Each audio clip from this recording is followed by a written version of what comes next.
Hi, thanks for asking this question. I think it's really great. So when it comes to issues like this, I don't think it's reasonable to expect that you are not going to have feelings, opinions, and beliefs surrounding them. You're going to have your own feelings, opinions, and beliefs, so let's just get that out of the way. What I think is important to keep in mind is that if you are a person without a uterus, you are going to be lacking vital information and perspective when it comes to something like abortion. What I mean by that is, as a person without a uterus, you are never going to be personally faced with the decision of whether or not to carry a pregnancy inside of your own body to term. And because of that, you will never fully understand this issue. You are actually biologically incapable of fully understanding this issue. Now, unfortunately, there is a long-standing historical trend of people who are incapable of fully understanding certain issues making laws and policies regarding the people who do actually understand them. Cisgender people make laws that affect trans people, straight people make laws that affect gay people, men make laws that affect women, and white people make laws that affect people of color. The list goes on and on. Again, I don't necessarily expect you to not have feelings, opinions, or beliefs regarding whether or not it's okay for a teenager to use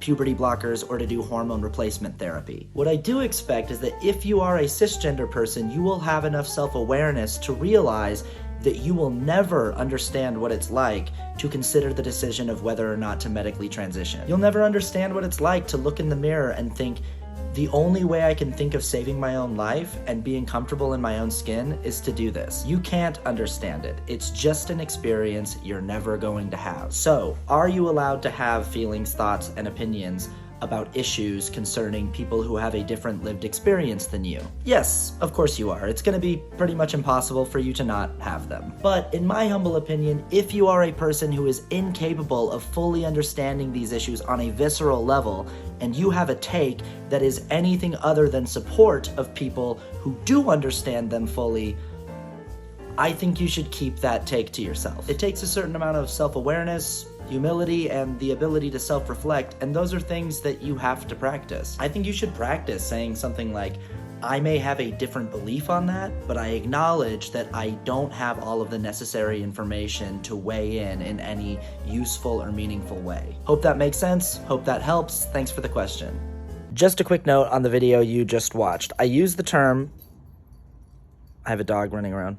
I use the term person without a uterus in the video. I use that term as a gender-inclusive term to include non-binary people and trans men who have uteruses.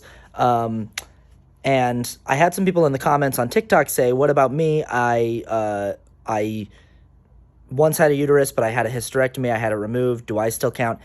Yes, I still include you in the terminology. I only have so much time on TikTok to make a video that makes a singular point. I have 3 minutes max, but I try to keep that to no longer than 2.5 minutes. 2 minutes is best, or 90 seconds is even better if I can.